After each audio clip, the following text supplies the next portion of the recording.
네, 안녕하세요. 매주 월요일 글로벌 마켓 앤 이코노미 시간입니다. 오늘 마켓나우 시작해 보겠습니다. 뉴스픽 오상용 전문 기자님 함께합니다. 어서 오세요. 네, 안녕하십니까. 오늘 어떤 내용 준비하셨나요? 오늘은 해외 시장 이야기는 아니고요. 네네. 해외에서 바라보는 한국 시장 이야기를 좀 할까 합니다. 아무래도 워낙에 카오스 상태에 네네. 가깝다 보니까요. 그래서 이번 사태, 일련의 이 흐름들을 바라보는 월가의 시각을 좀 훑어볼 거고, 네. 결론부터 말씀드리면 좋은 이야기를 하는 곳은 없습니다. 그렇죠. 좋을 게 없죠. 예. 지금 상태는 상당히 예측 불허다, 불확실하다 이런 이야기가 가장 많고요. 네. 참 이게 설상가상으로 미국은 경기도 좋고 금융시장도 좋은 상태였는데 네.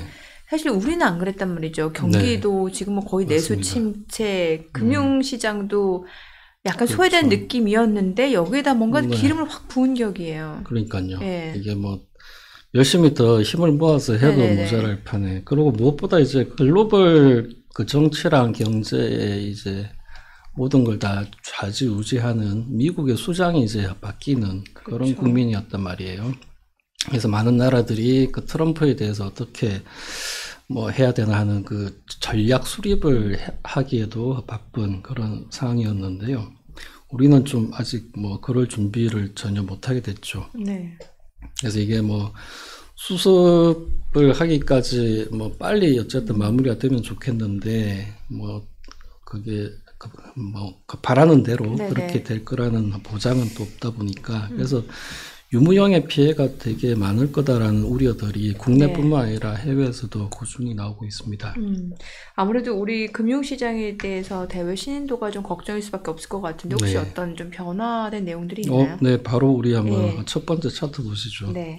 이런 일이 벌어지면 일단 CDS 프리미엄이 어떤지부터 살펴봐야 되는데요. CDS는 잘 아실 겁니다.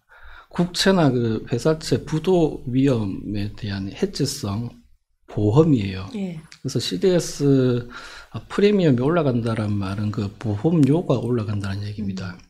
그러니까 많은 투자했던 사람들이 혹시나 하는 마음에 이런 네. 보험에 가입을 하게 되면 CDS 그 프리미엄 자체가 올라가게 되죠. 이게 우리가 1번 차트 보시면은 이게 12월 3일 이후로 그 붉은색 안에 있는 것이 지난주 목요일 금요일까지였을 겁니다 아마. 그래서 이게 차트에서 보기에도 좀 위로 이렇게 많이 올라가 있죠. 네. 아직 그 절대적인 레벨은 이게 그 패닉이다라고 할 만큼의 그렇게 높아져 있는 건 아닙니다. 네. 다만 혹시나 하는 마음에 불안해하는 어떤 그 마음들이 여기에 조금씩 녹아들고 있다라는 네. 것이고요. 이게 이 정도 해서 이제 잘 막히면 위가 막히면 다행인데 그렇지 않게 되면 이게 또 CDS 이거 자체가 또 다른 어떤 신호 효과가 있어요. 네. 그래서 이제 다른 시장에 계속 이제 불안한 어떤 영향도 미칠 수 있습니다. 그러니까 CDS 프리미엄 자체가 지금 어찌됐건 높아진 상황이고 높아지고 있습니다. 높아지고 조금씩. 있고 이게 지금 당분간은 낮아지기는 쉽지 않겠네요. 낮아졌으면 좋겠는데 이게 하여간 요 정도 레벨만 좀 유지를 해도 네네네. 아까도 말씀드렸듯이 아주 공포스러운 그런 숫자는 아직은 아니에요. 근데 이렇게 조금씩 올라가고 있는 거는 별로 그렇게 좋은 신호는 아닙니다. 그리고 예. 오늘 그 차트에는 안 들어있는데 네. 외평채 스프레드도 우리가 주목을 해야 되는데요. 역시나 이거보다는 좀 더 많이 올라가고 있어요. 네네. 그러니까 외평채라는 거는 우리나라 그 정부가 해외에서 발행한 외화 표시 국채라고 네. 생각하시면 되고 그거랑 미국 국채하고의 수익률 스프레드입니다. 예. 그게 스프레드가 확대된다는 말은 한국에 대한 신용 리스크가 조금씩 이제 높아진다는 이야기가 되겠습니다. 그것도 이거 아까 보셨던 CDS랑 비슷하게 네. 이 방향으로 올라가고 있어요. 네, 그 다음에 우리 바로 두 번째 차트 네. 한번 보실까요? 이거는 이제 한국의 국채 수익률이 어떻게 움직였나입니다. 계속 꾸준히 이제 하락을 하다가 네. 그다음에 이게 12월 3일을 기점으로 해서 이제 다시 위로 조금씩 올라가고 있죠. 국채 수익률이. 예. 이거는 뭐 한국은행에서 자금 투입도 하고 했는데도 아직은 좀 이게 안심할 수 있는 그런 상황은 좀 아닌 것 확실히 같아요. 미국하고는 대조적이네요. 네, 그거 우리 한번 3번 차트 한번 바로 보시죠. 3번 차트에서 왼쪽에 보이시는 게 미국 10년물 국채 수익률입니다.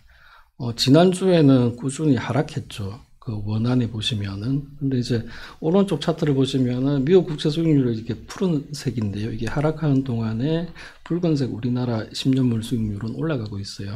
그래서 둘 사이의 스프레드에도 좀 약간 변화가 나타나고 있습니다.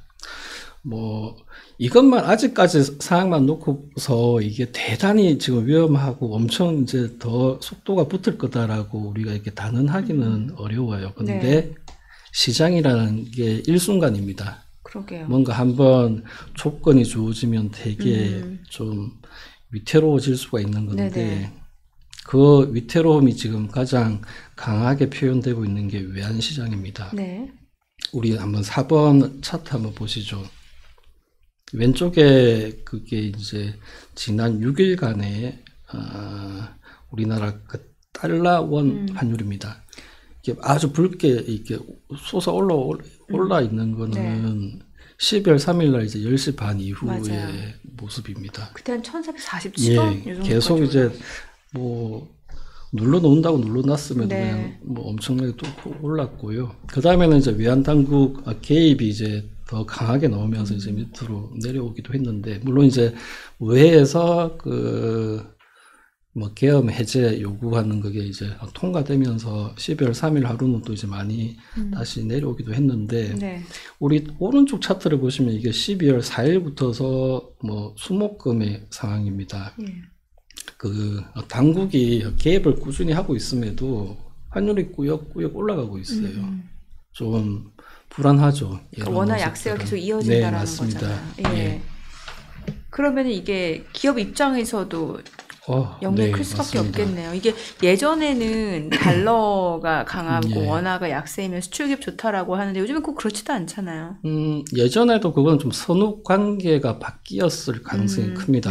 그러니까 우리나라 통화가 약세여가지고 수출이 잘 됐다라기보다는 수출이 잘 돼서 무역 흑자가 많아져서 그 달러가 많이 유입이 됐을 때 원화가 표시, 강해졌어요. 그래서 지금 같은 상황은 또 이제 보면 국내 기업들이 해외에다 주로 이제 많이 현지 설비를 가지고서 이렇게 하기 때문에 오히려 국내로 유입되는 자금은 또 예전만도 못하죠. 그렇죠. 그러니까 이게 이런 상황에서는 뭐 모든 게 다 많이 안 좋아집니다. 그러니까 뭐 환율이 수출을 자극해서 뭐 수출은 그래도 좋지 않겠느냐 할 수 있지만 오히려 좀 그 부분보다는 국내에 있는 자본시장에서 외자 유출을 더 좀 자극할 위험들이 있어요.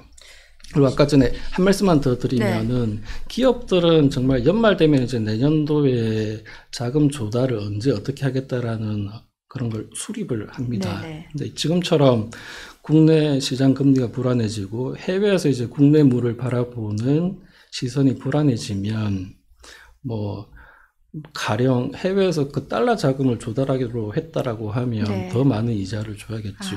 혹은 아예 너는 그 당분간 안 사고 싶어 이렇게 수요가 없다 보면 미뤄야 하기도 합니다. 그런 부분들이 되게 불확실성으로 남는 겁니다. 기업들도 엄청 힘들어지고 또 금융시장에서도 보면은 사실 최근에 뭐 주식시장도 그렇고 마찬가지로 외국인들 맞아요. 지금 자금 이탈 계속해서 이어지잖아요.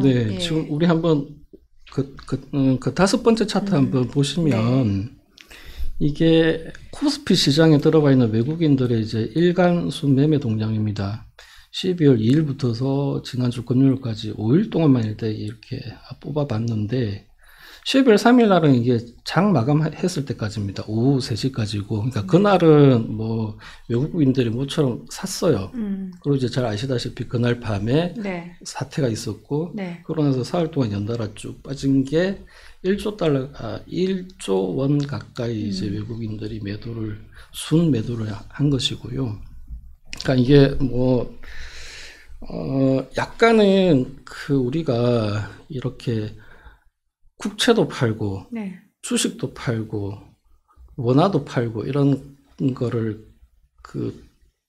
트리플 네네. 투매라고도 네. 하고 네. 그냥 셀 코리아라고도 네. 합니다. 이게 한번 악순환 고리가 만들어지면 무서워요. 그러니까 쉽게 말하면 시장이라는 맹수가 예. 우리 안에서 우리 밖으로 풀려나가는 순간 걷잡을 수가 없어요. 그런 상황이 벌어졌을 때는 80년대 영국도 그걸 막지를 못했었고요. 네. 2008년도에 미국도 서브프라임 문제 벌어졌을 때 미쳐 날뛰는 시장을 막지 못했어요. 네. 그런데 우리는 그거를 만약에 그렇게 시장이 맹수로 돌변해 버린다면은 그게 제일 무섭죠. 네, 그렇죠. 그러니까 그런 부분에서는 사실은 빨리 어떤 이런 조짐들이 있을 때 더 조기에 해소를 해야 되는데 원인이 그러니까 뭐에 있는가를 자꾸 이렇게 생각을 하다 보면은 저게 빠르게 해소가 안 될 위험들이 이제 그렇죠. 보이다 보니까는 우리가에서도 좀 약간 갸우뚱하고 있습니다. 앞으로가 중요할 것 같은데 이게 단기간에 수습되기는 쉽지 않아 보이고 네. 어떨까요?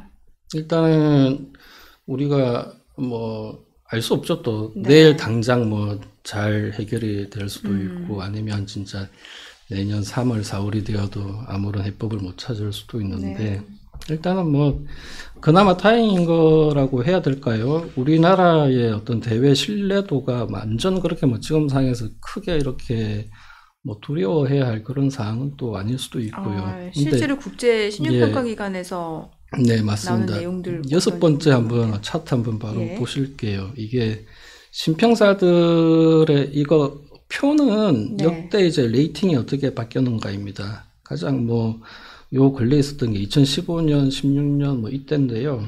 뭐 근데 이제 다들 뭐 이번 사태에 대해서 이제 이야기를 하는 거는 지금 당장의 어떤 한국의 그 펀더멘탈을 흔들 뭐 그런 타라고 보기는 어려운데 이 사태가 길어지면은 부정적으로 전망이 바뀔 수 있다라는 이야기를 하죠. 다들 이제 그 얘기를 하는데 뭐 아직은 아닌데 그러나 이게 이 뒷부분은 좀 계속 이제 확인을 하는 이분들도 그러니까 신평사에 계신 분들도 계속 이제 확인을 할 수밖에 없는 부분이겠죠. 그런데 이게 가령 신평사의 뭐 이런 국가 신용 등급의 전망 자체가 뭐 안정적에서 부정적으로 바뀐다거나 혹은 등급 자체가 한 단계 이렇게 내려가 버린다 그러면은 좀 위험한 그 트리거로 작용할 수 있어요. 그래서 아까 전에 말씀드렸던 악순환의 고리를 형성할 수 있기 때문에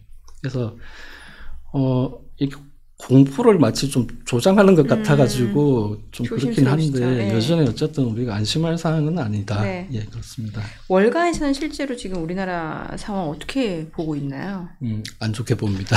그렇죠. 물론 안 좋게 보는데 이게 어느 정도 안 좋은지 어떻게 보는지 궁금해요. 원래 이번에 이런 어떤 혼란이 발생하기 전에도 이런 좀 중국하고 아시아 이쪽 전반을 그렇게 좋게 보기에는 좀 어렵지 않을까 하는 분위기였어요. 예, 중국도 이미 내수 경기가 많이 좀 안 좋은 상황이었고. 거기다가 이제 우리가 맞이할 도널드 트럼프라는 분이 많이 고통을 가할 거다. 자국 우선주의로. 실제로 뭐 마가, 메이크 아메리카 그레이트 어게인 이거 그냥 달리 표현하면 고통은 네 거고 행복은 내 거다라는 얘기잖아요. 그러니까 그렇죠, 앞으로의 협상을 통해서 점점 그거를 이제 더 강화해 나가는 그런 거다 보니까는 그래서 그런 부분들 때문에 원래 좀 안 좋았어요. 우리 바로 7번째 차트 한번 보시죠. 골드만에서 이번에 내놓았던 리포트인데요. 우리나라 성장률 내년에 1.8%로 봤습니다. 이거는 이번 뭐 계엄 사태 있기 이전에 이렇게 미리 뭐 먼저 나왔던 리포트에서 이렇게 예상을 했었죠. 그래서 뭐 미국의 이런 관세 불확실성, 그다음에 미국 금리, 달러 압박 이런 부분들, 그다음에 트럼프가 이렇게 중국이나 뭐 유럽이나 할 것 없이 다 이렇게 쑤시고 다니면 글로벌 교역에서 불안감이 높아졌을 때 한국은 어쨌든 여전히 수출이 좀 잘 돼야 그래도 이게 좀 안정적으로 가는데 그런 면에서는 좀 불리하다라고 이야기를 했었죠. 그리고 지난 5일날 이제 발표한 리포트에는 밑에 있는 부분입니다. 한국 주식 시장에 대해서 뭐 주가가 이제 하락하니까는 그 가격 매력은 이제 보이는데 그렇다고 리레이팅, 그러니까 이게 다시 재평가될 그런 그 촉매가 없다면은 네네. 계속 낮은 수준을 유지할 거라고 이야기를 했어요. 예. 그런 이야기를 하면서 내부적인 불확실성에다가 아까 말씀드렸던 그 외풍, 예. 그러니까 미국에서 이제 어떻게 나올 건가라는 부분들, 그런 부분들이 꾸준히 이제 불확실성 요인으로 남아 있어서 단기적으로는 이렇게 출렁출렁거리는 상황이 계속 갈 거다라고 이제 이렇게 이야기를 하죠. 이게 물론 골드만이 이렇게 네. 이야기를 했다고 해서 이게 그렇다면 국내 시장에서 다 더 미국으로 옮겨가야 되나 뭐 그런 거는 또 아닐 수 있어요. 네. 뭐 혹자들은 또 여전히 중국하고 아시아가 역발상적으로 더 투자할 기회가 있을 거다라고 또 이야기를 합니다. 일단 근데 골드만의 일단 시각은 이러하고요. 네. 우리 8번째 차트를 보시면 좀 더 노골적으로 이야기를 하고 있어요. CLS 이게 크레딧의 여기서는 뭐 원래 한국 시장에 대한 익스포저를 축소하는 그런 의견을 내놨는데 네. 그 줄이는 걸 더 빨리 하라 그랬습니다. 앞당겨서. 그러면서 한국 주식에 대해서는 매도를 권한다. 예. 그다음에 뭐 맥락은 앞에 했던 말씀하고 비슷합니다. 뭐 그런 내용들이고요. 그다음에 바클레이즈는 역시 뭐 비슷한 이야기를 하면서 원화가 그렇게 안정돼 보이지 않는다라는 이야기를 해요. 이게 뭐 외국인들은 사실상 한국 주식이나 한국 국채 투자에서 가져갈 때 보면 환으로 먹는 것도 되게 많거든요. 그렇죠, 환차익. 예. 그런데 이제 뭐 내년에 이미 지금 그 달러 강세는 모든 강세 재료가 다 가격에 반영되어 있으니 내년에 트럼프가 좀 관세에서 유연성을 발휘하면 오히려 달러는 좀 약해지면서 주변국 통화가 좀 강해질 수 있다라고 이렇게 기대를 가졌던 사람들은 이게 뭐 중국도 그렇고 한국도 그렇고 지금 상황이 녹록지가 않아 보인다라고 이야기를 하죠. 그래서 원화 약세가 좀 더 진행될 거라고 합니다. 그 진행되는 게 그 뱅크 오브 아메리카 같은 경우는 그냥 아무 일도 없었어도 내년 1분기쯤에는 달러원 환율이 한 1450까지는 올라가 있었을 거다라고 얘기를 했죠. 1450. 예, 우리가 이제 얼마 전에 봤던 게 1400. 거기까지는 안 갔죠. 근데 이제 그런 기본 전망에다가 이번 이제 이런 불확실성이 더 해졌으니 뭐 더 이상 말할 그건 좀 없습니다. 이 자꾸 되게 이렇게 안 좋은 이야기만 이렇게 하다 보니까. 그다음에 우리 9번째 차트 이제 보시죠. 이게 모간 스탠리는 그냥 한국 중립이었는데 이번 사태로 그냥 비중 축소했습니다. 그래서 뭐 보기에는 펀더멘탈도 별로 안 좋아 보인다. 뭐 기업 실적이 그렇게 썩 좋아 보이지도 않고 내년 성장률 자체를 1.7% 정도로 봤어요. 1.7%면 좀 뭐 그렇게 사실상 성장의 온기를 뭐 느낄 수 없다라는 이야기가 될 것이고요. 그래서 비중 축소를 하라는 의견들이 제가 파악한 바로는 한 4-5 중에서 3-4군데, 4군데 정도는 일단은 비중을 줄여놓자. 80-90%는. 예. 그리고 섣불리 지금 매수에 나서라고는 말을 못하는 것 같아요. 그러니까 어디가 뭐 바닥이다라고 그 누구도 지금 예측하기가 쉽지가 않죠. 국내에서는 뭐 국내에 있는 분들께서는 뭐 한 2200이나 뭐 이 정도까지 가면 그래도 뭐 그 바닥 아닐까 뭐 이런 말씀들 하시는데요. 뭐 실제 그까지 갈지 아니면 뭐 이 정도로 이제 다 마무리가 되는지는 알 수 없습니다. 근데 우리가 중국 시장에 대해서 지난 3년간 되게 이렇게 해외 IB들이 말하는 것 중에서는 하루아침에 무슨 일이 벌어질지를 알 수 없기 때문에 투자 가능한 시장일까에 대해서 의구심을 이렇게 표현했던 게 많았어요. 우리나라 그 꼴이잖아요. 네. 하루아침에 하루아침이 아니죠. 하루 밤 사이에 이렇게 뭐 군이 투입되는 이런 상황이 벌어질 거라고는 예상을 못했던 거죠. 이게 연말이라서 지금 다들 보면은 글로벌 지역별로 어디가 좋은지 이렇게 막 그 분석을 해서 내년도 전략을 수립하고 있단 말이에요. 가령 11월 말쯤에 이제 위에다가 내년에는 그래도 우리 한국 시장 한번 사볼만 합니다라고 그렇게 조언을 했던 매니저가 있었다면 지금 막 안에서 어떤 되게 난감해 있지 않겠습니까? 그러니까 그런 어떤 정말 해고 1순위 대상이었을 수도 있어요. 상상할 수 없는 일들이 이렇게 뭐 벌어지다 보니까는 그래서 이거는 뭐 그냥 답은 없어요. 빨리 불확실성이 해소됐으면 좋겠고 그 불확실성의 근간에 대해서는 뭐 정확하게 이렇다 저렇다 말은 하지 않습니다만 뭐 알죠. 그러니까 대충. 그래서 이게 뭐 그러다 보니까는 오히려 뉴욕 시장으로 달아나려는 국내 투자자들은 더 많아졌어요. 그러니까 뭐 한국 시장의 그 밸류를 높이겠다라고 했지만 안타깝게도 진짜 밸류를 없애버리잖아요. 계속. 네. 그러면 뭐 그런 데다가 이렇게 원화 가치는 계속 안 좋아 보이고 뭐 해외로 더 내몰기 좋은 그래서 이게 뭐 아까 우리가 봤듯이 해외 자금들의 이탈을 봤지만 사실은 그것보다 더 무서운 거는 국내 자금들의 이탈이에요. 맞아요. 오늘만 하더라도 개인 투자자분들이 많이 팔더라고요. 그렇죠. 그러니까 이게 매수하는 그 주체가 없다라는 게 문제인 것 같아요. 연기금 말고는 사실 지금 뭐 그렇게 사주는 데는 없습니다. 그래서 어느 나라나 할 거 없이 위기는 그 밖에서 오지는 않고 이제 안에서 오기 때문에 이런 내우부터 먼저 좀 해결을 하는 게 아무래도 먼저일 거다라고 이야기를 합니다. 네. 더군다나 지금 이제 1월 20일이면 트럼프 취임을 하게 되는데 진짜 이거 그렇죠. 2달도 채 남지 않은 상황인데. 가장 그게 그 도널드 트럼프라는 인물이 남의 사정을 봐주진 않잖아요. 절대 아니죠. 뭐 옳다구나 하고서는 이때다 싶어서 오히려 기회로 삼을 수 있을지언정. 우리가 10번째 차트에 그냥 제가 요즘에 자꾸 이렇게 이런 사자서가 자꾸 머리를 맴돌아가지고 그냥 넣어놨는데 화불 단행 이렇게 재앙은 혼자 오지 않는다. 항상 이렇게 몰려온다라는 그래서 좀 불안합니다. 여러 가지 안 좋은 것들이 자꾸 이렇게 쌓이고 또 쌓일까봐.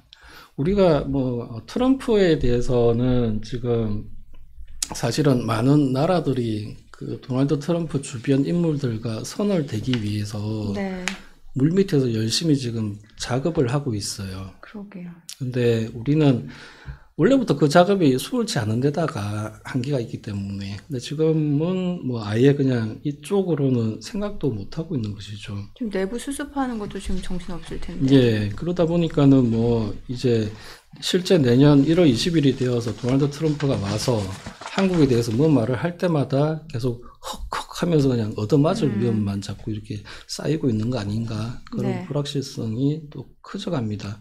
아까 우리가 도널드 트럼프의 어떤 뭐 국가 간 그 철학? 그냥 심플합니다. 압도적인 격차를 만들어야 한다. 미국은. 그래서 어느 나라도 감히 넘볼 수 없는 그 과정이 결국은 고통은 너한테 가야 되고 그 밖의 행복은 더 많은 걸 우리 걸로 이제 가지고 오겠다는 거잖아요. 스스로 우리나라는 무덤을 판 격이네요, 지금. 그래서 이게 좀 내년을 이제 보면 내년 초가 되면 뭐 이제 국제적으로는 우크라이나하고 러시아 전쟁은 아마 일단락되는 수순으로 갈 겁니다. 미국이 이제 더 이상 안 도와주겠다고 할 거고 유럽 혼자서 우크라이나를 돕기에는 유럽 경제가 자기 코가 석자예요. 그러면 결국은 뭐 우크라이나하고 러시아는 이렇게 휴전을 하든 뭘 하든 하겠죠. 그렇게 해서 이제 저쪽의 상황이 마무리가 되면 도널드 트럼프의 모든 이 표현이 좀 가격한데요. 그러니까 모든 포커스는 중국에 맞춰지겠죠. 그럼 중국은 참 갑갑할 거예요. 뭐라도 이렇게 다른 쪽으로 시선을 분산시키는 걸 만들고 싶을 텐데 그런 상황에서는 빌미가 우리 한반도에 있으면 안 돼요. 그러니까 이게 참 그렇게까지는 안 갈 거다라고 믿는데, 그러니까 약간 상황들이 좀 안 좋게 간다. 우크라이나, 러시아의 그런 충돌하던 것이 이제 내년으로 가면 당연히 남중국해와 타이완 그쪽으로 이제 옮겨갈 것인데, 거기서 중국은, 도널드 트럼프가 한 손에는 관세, 한 손에는 타이완 그 독립 이슈를 가지고서 중국을 계속 흔들어 놓을 텐데, 그러면 그 짜증나는 상황에서 뭐라도 다른 쪽에 이렇게 시선을 좀 분산시켜 놓고 싶어 하는 그런 유인이 자꾸 만들어지는 상황이다 보니까는 더 빨리 우리는 좀 뭔가를 해소를 해야 되지 않을까 하는 생각이 들어요. 네. 오늘 하여간 뭐 그냥 간단히 소개를 했는데요. 뭐 아직 그렇게 뭐 앞에서 봤듯이 지표상으로 되게 이게 뭐 공포를 우리가 느끼게 하는 그런 상황은 아직은 아닌데 네. 문제는 시장도 그 정치도 살아서 항상 이 움직이다 보니까는 안심은 할 수 없다. 그리고 시장이 또 가장 싫어하는 게 불확실성이잖아요. 네, 지금 맞아요. 그러니까 예측이 되지 않는다라는 게 투자자들로 맞습니다. 하여금 굉장히 힘든 시간을 보내게 하는 것 같아요. 그래서 이게 좀 뭐 투자자들도 사실은 이렇게 되면 더 뭐 국내 시장에 대한 투자 전략이나 이런 게 귀에는 잘 안 들어올 겁니다. 그렇죠. 점점 이제 뭐 더 뉴욕 시장은 그래서 뭘 사야 되나 뭐 이런 이야기를 할 것이고 사실 오늘 우리가 이제 이야기를 하려고 했던 것도 내년 뉴욕 시장에서 네. 투자 전략을 어떻게 가져가야 될까 하는 이야기를 하려고 했는데요. 뭐 그게 좀 안타깝지만 왜 저렇게 국내 시장이 자꾸 저렇게 이제 해외로만 이 투자자들이 옮겨가려고 하는가에 대해서는 네. 뭐 어쩔 수 없는 것 같아요. 한국에 있는 기업들이 돈을 잘 벌고 상품을 더 잘 팔면 사실은 뭐 그런 상황들은 뭐 해소가 되어질 텐데 내년을 놓고 보면 더 돈을 잘 벌 수 있는 거는 아무래도 미국 기업일 것 같다. 네. 그거를 더 강하게 밀어붙일 만반의 준비가 되어져 있다. 네. 그리고 유럽은 유럽대로 성장하는 법을 잊어버렸어요. 그리고 중국은 중국대로 구조적인 한계에 내몰려 있습니다. 쓸 수 있는 카드가 그렇게 많지는 않아요. 네. 내수 부양을 할 텐데 그렇다 하더라도 이 싸움이 언제까지 계속할지 알 수 없기 때문에 한 방에 다 모든 걸 쏟아부을 수는 없어요. 그러다 보니 조금 하다 이렇게 계속 할 것이고 그거는 중국 경제가 구조적인 둔화 흐름에 계속 놓여 있을 것이고 미국과 중국 사이에 싸움이 계속 벌어지면 그 양쪽에다가 물건을 팔아야 하는 국가 입장에서는 많이 어렵죠. 네. 그런 상황에서 해외 IB들은 이번 사태까지 보게 된 거고요. 그러다 보니 썩 좋은 이야기는 안 나옵니다. 네. 알겠습니다. 오늘 내용 잘 들었습니다. 고맙습니다. 네, 감사합니다.